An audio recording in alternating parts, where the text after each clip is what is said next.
How are you guys doing? This is Ryan. Welcome back to the channel. In this week's video, I want to address two things. One, where have I been? And also discuss why I am strongly considering voting for Donald Trump for president. So first, let me start with where have I been? I am busy, and I can say I've just been busy, right? But, these videos honestly are not that hard to make. Especially in the form I do it now. Back in the past, if you've been following the channel for a while, I used to do a lot of editing and all that, but I still want to stay engaged in the community and the conversation. And I'm going to say something that kind of saddens me. I haven't felt too comfortable speaking my mind. And as an American, that's a sad thing to say. Why do I say that? For a couple reasons. One, the arrest of Roger Ver, someone who I highly admire, who I think has done a lot for personal freedom, and has taught me a lot over the years, and was arrested over silly charges for not paying enough taxes on crypto. And just want to preface, Roger Ver paid taxes on crypto in 2014. Nobody else did. And the persecution of him, that was a big thing that kind of hit home with me. And it just kind of brought up all these conversations that people have told me in the past, and when they were so appreciative of the content that I put out, and they felt like there was some kind of bravery towards it. And I never viewed it as a brave thing to do, because I think freedom's an amazing thing, and I thought that's what people wanted, and I do believe it's a very good thing for people to have, personal freedom, economic freedom, and that's why cryptocurrency and the invention of Bitcoin was such an exciting thing. And it's so exciting to, and it is still exciting to be a part of. And then it was also when Pavel, the owner of Telegram, got arrested too. I just sat back, and all this stuff started to hit me over time, and it's like, people, and looking at all the YouTube channels I used to watch over the years, whether it was Adam Kokesh, Stefan Molyneux back in the day, Dollar Vigilante, and all these, people that speak, primarily about freedom, are gone or persecuted, or, it's, and I don't say this with any amount of happiness or, some sort of cowardice to wonder, like, is this the right thing to do? And then when you say that, you almost feel like they've won, right? They have they won? Which leads me to probably my next thing, why I'm probably going to vote for Donald Trump, is because there's definitely been I feel like a heightened sense of this fear of speaking out. There's been this heavy censorship culture that's become very popular since COVID. And maybe in a sense I'm self-censoring now, because this was their goal, right? Let's arrest Roger Ver so people don't try to push a tool for economic freedom, right? And because we're going to make an example of this person or something like that. And in a way, it's kind of worked on me, and I'm sorry for that, for people that do really value freedom. But so many amazing people remain anonymous in cryptocurrency because of this, and it's truly mind-boggling. And in the United States, you should feel safer in that. And the way the world is, and we can say names like Joe Biden or Kamala Harris, but whatever establishment they represent, right? They're not. I don't view them as real, genuine people that really believe in anything, right? They are like the corporate face. They speak the corporate tone of the company, of the establishment, of people that want society to move in a certain way that probably results in less freedom, right? And I've never really endorsed Donald Trump. I've never really been that excited about him. I didn't vote for him in 2016. I will share, I did it privately. In 2020, I was probably going to vote for Jo Jorgensen, the Libertarian nominee. In 2016, I voted for Gary Johnson, the Libertarian nominee, and I was really happy that they did it quite well by getting about 5% of the vote, which was pretty historic. And then, Jorgensen, in 2020, I didn't feel like she ran a great campaign. And at the time, like, I felt like the stakes were rather high with the shutdowns going on. In Florida, we were least affected by it, and I'm a business owner. And I had this real fear that, fortunately didn't come true to the administration's, whatever you want to say. But I really felt like they were speaking so harshly against Trump at the time, being so loose on COVID, that they would try a more tyrannical approach and overstep the states, which Florida had more freedom at the time. So I privately voted for Donald Trump, and I never publicly endorsed him or felt the need to hurt him, because there's many things I don't agree with him on. So if you're watching this video, I have family members that people I love that don't like him, or maybe even hate him, or don't want to vote for him. And I probably dislike him for different reasons than you guys, and we can talk about that. But first, let's talk about some reasons why I am likely to vote for him. Because and I think the first one I talked about there is, I think we will see less of a censorship culture, which is something that is heavily predominant.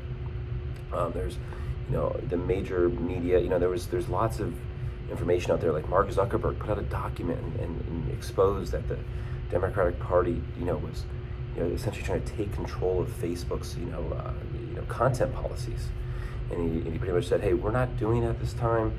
We're not here for this candidate, or that candidate.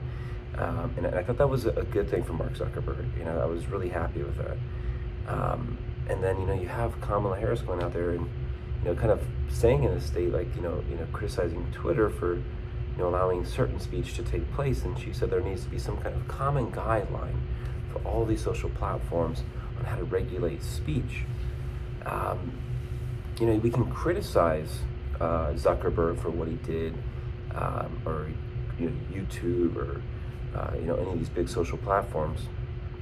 And at the end, we have to respect that they're a private company. But if they're being infiltrated by the government and pressures to censor speech, that's a problem. And we can point at different people on both sides that are not perfect. Overall, I do think what Elon Musk did, and we'll talk about Elon Musk, is another reason why I'm I feel comfortable saying something positive about Donald Trump, because I never, again, really wanted to publicly help him, because we can talk about things I really disagree with him on. But Elon Musk buying Twitter was such a good thing, right? Because there was no major platform that was more inclusive to more thoughts and ideas. There was, we saw during COVID massive censorship of people stating opinions that later came out to be true, that were taken down. They were censored on there, and again, knowing that it was under government guidance, that's a bad thing, right? But if it's that's a bad thing. But Twitter being taken over allows for, I go on Twitter, and it sounds like, hey, there's all this like heavy right wing propaganda, or whatever you want to call it. But there's also I see a lot of strong people, shilling. We'll say that people shill Donald Trump, shilling Kamala Harris on there too, either the Democratic nominee. So whatever it is, it's at least allowing the other side to show, and I think that's a good thing, and I think there needs to be that. So censorship, I think, is something that the Republican Party is certainly doing a better job at least proponing it. And also want to preface all this, I do expect the Republican Party to disappoint me, even on the things I think they're going to do well. I know the things that are likely not going to do well. So I think that we'll be better at allowing more speech to take place, even speech that I may disagree with. And that's what free speech is about. It's allowing speech to take place that you disagree with. And they'll call it misinformation or this, that. They'll tell you how your words are dangerous, and that's not a free society. So the second thing I want to talk about is the warfare state. It really boggles my mind that we live in an age now where the Democratic Party is not only getting endorsements from Dick Cheney and Liz Cheney, they are also proud of it. They are saying that we got Dick Cheney. Everything that was wrong and why I hated the Republican Party for so many years is because this led to a massive warfare state. Dick Cheney is obviously, has been a leadership, a president of a company called Halliburton, a large shareholder who's benefited massively from the United States going around and destroying countries only for the opportunity to profitably rebuild them, right? Nation building. There's something, really troublesome. I've talked about warfare, and it's one of my biggest interests in crypto is that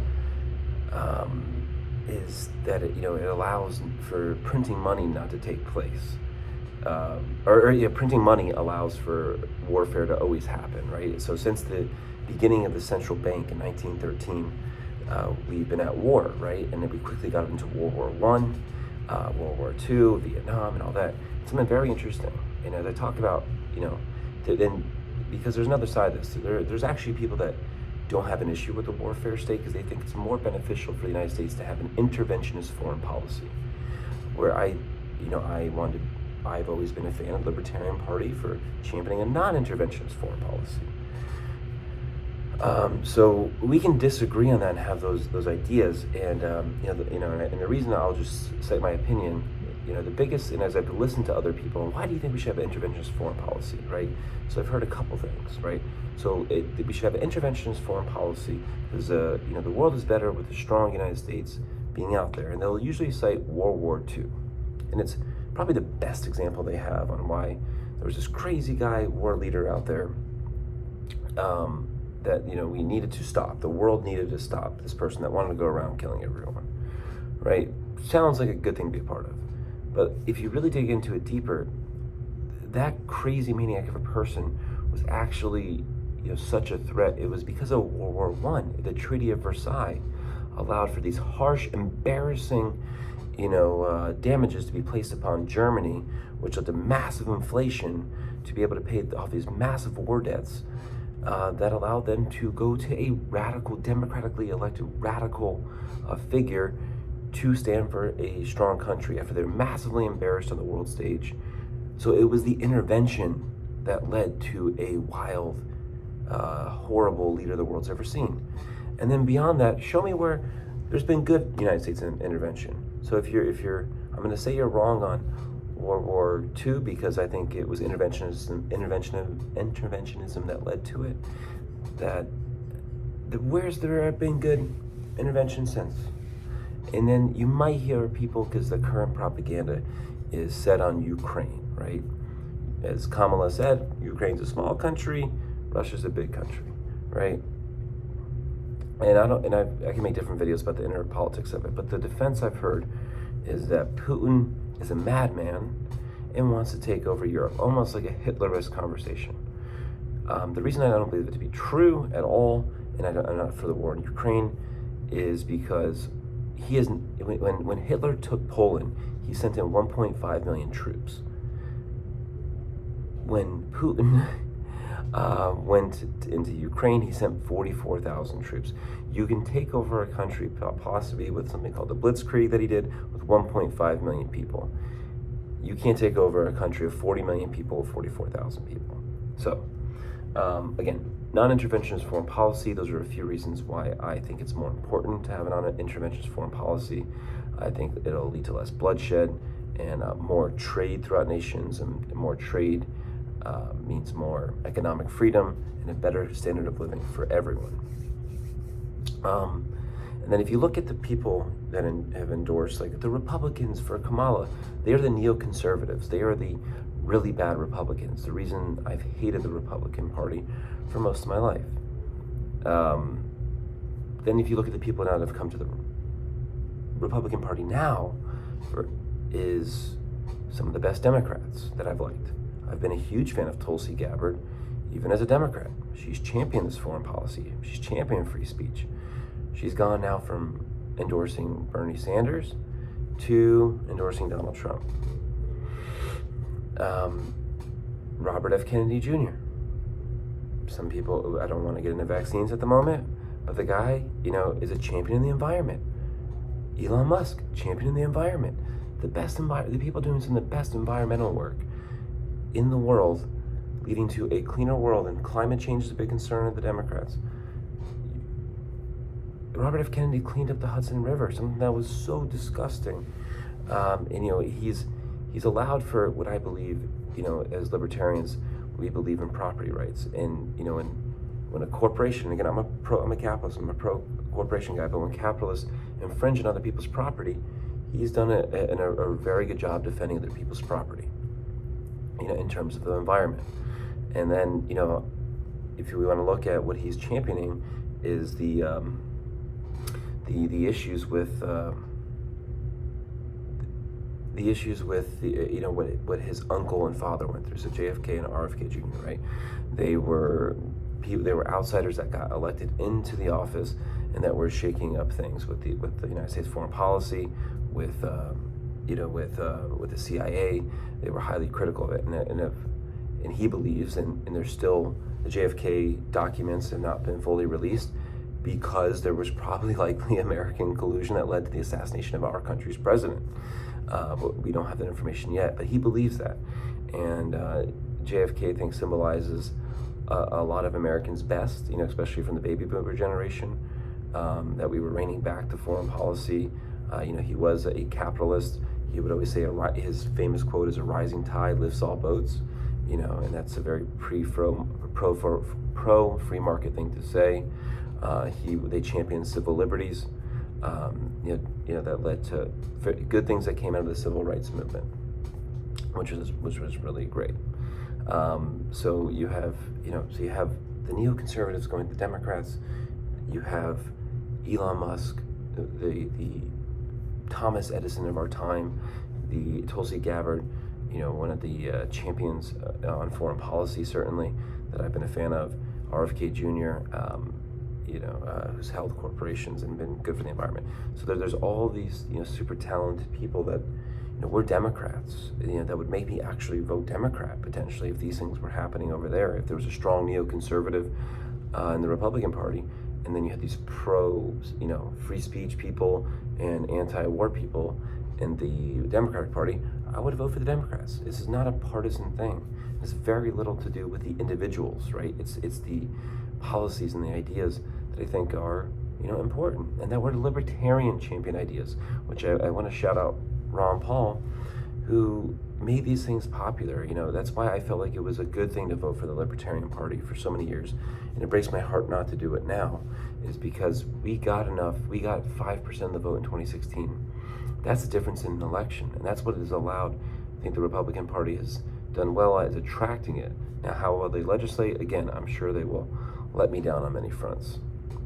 And again, there's things I don't agree with them on, and I'll briefly touch on that. Like, I've made a video on this channel saying why I think ultimately at some point we need to get to open borders, which is something that's such a hot topic right now because the border is a mess, right? But my idea of solving it is in different ideas than what are being proposed now. I don't think we open the borders tomorrow, but I think what we have to get away from is subsidizing illegal immigrants, right? We give taxpayer money to immigrants. So you're going to enable that behavior, not enable what immigrants bring best. I think immigrants bring so much value. Immigrants are incredibly important. Elon Musk is an immigrant, right? Like, for example, we want to attract hardworking people and the most talented around the world. So I'm very pro-immigrant. I think the Republicans need to champion more of an idea of we're not going to subsidize immigrants. We're not going to subsidize it.